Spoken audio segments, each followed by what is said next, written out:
अमित शाह जी और मोदी जी आम आदमी पार्टी से डरते हैं, अरविंद केजरीवाल से डरते हैं। पिछले 4 महीने से दिल्ली के मुख्यमंत्री और आम आदमी पार्टी के संयोजक अरविंद केजरीवाल जी को ईडी सीबीआई का दुरुपयोग करके जेल में डाला हुआ है।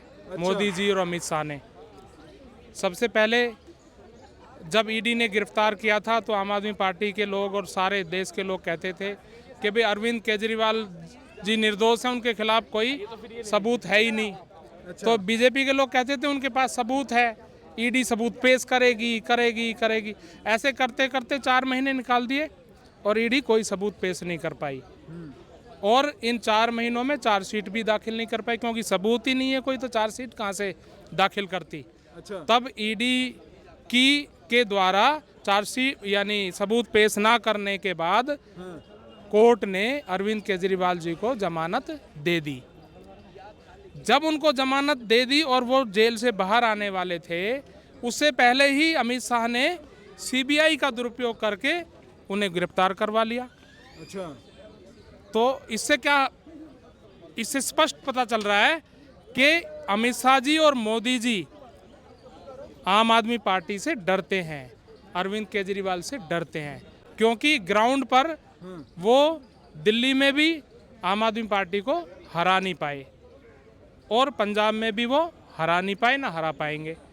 और इतना ही नहीं, दिल्ली में एमसीडी में भी आम आदमी पार्टी सत्ता में आ गई।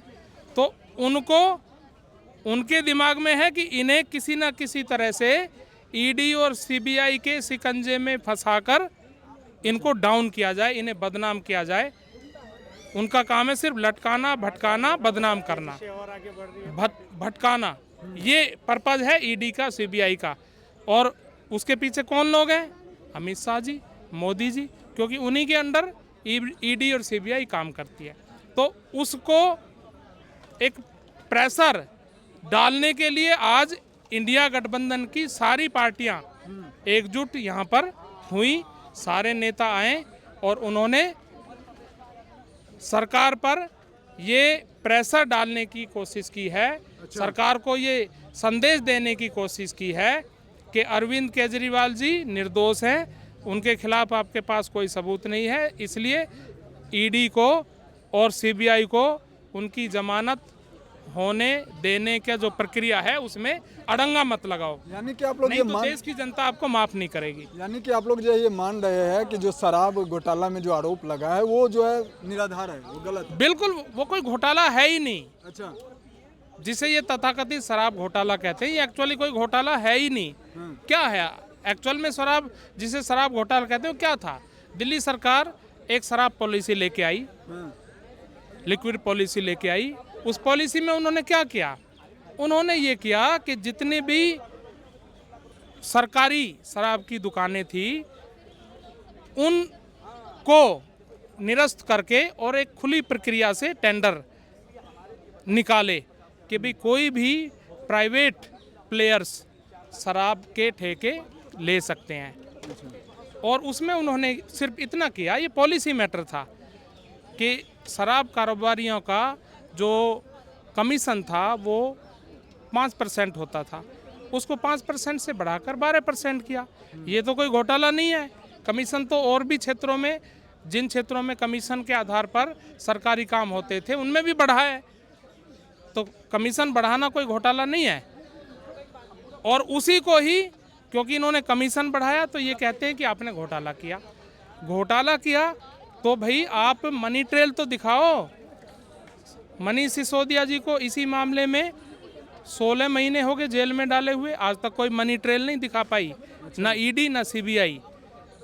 और संजय सिंह भी 6 महीने जेल में रह के आए, 6 महीने बाद जमानत उनकी कोर्ट को करनी पड़ी, क्योंकि उनके खिलाफ भी कोई सबूत ईडी सीबीआई पेश नहीं कर पाई।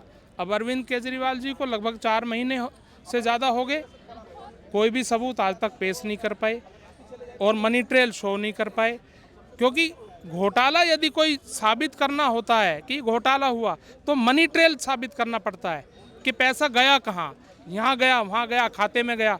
इनके सबके घरों की जांच हो गई, पैसा होता, खातों की जांच हो गई, बैंकों इनके गांव के जो घर थे वहाँ भी ईडी ने रेड मार ली, कुछ नहीं मिला। इसका मतलब कि कोई घोटाला ये है ही नहीं, और ये सिर्फ एक इनकी साजिश है, कोशिश है कि इन्हें ज़्यादा से ज़्यादा जेल में डाले रखा जाए, लटकाया जाए, भटकाया जाए, और जनता के बीच एक भ्रम पैदा किया जाए कि ये लोग भ्रष्ट हैं, जबकि ये लोग आम आदमी पार्टी के जो लोग हैं, नेता हैं, वो ईमानदार हैं, और इसीलिए ये पार्टी तेज़ी से पूरे देश भर में बढ़ती जा रही है। जिस तरीके से आप लोग धरना पर बैठे थे आज, आपको क्या लग रहा है कब तक जो है केजरीवाल जी बाहर आ सकते हैं? देखिए, कोर्ट में प्रक्रिया चल रही है, कल भी सुनवाई थी, अभी डिसीजन कोर्ट ने होल्ड कर रखा है, तो निश्चित रूप से हमें विश्वास है, न्यायपालिका पे हमें विश्वास है। ईडी चाहे कितना ही रोक ले, कितना ही सीबीआई जमानत रोकने की कोशिश करे, उनकी जमानत की प्रक्रिया को रोकने की कोशिश करे, लेकिन कोर्ट डिसीजन देंगे और न्यायालय डिसीजन देगा, और अरविंद केजरीवाल जी परमानेंट बाहर आएंगे। ये 100% आप देख लेना, अगले कुछ दिनों में होगा।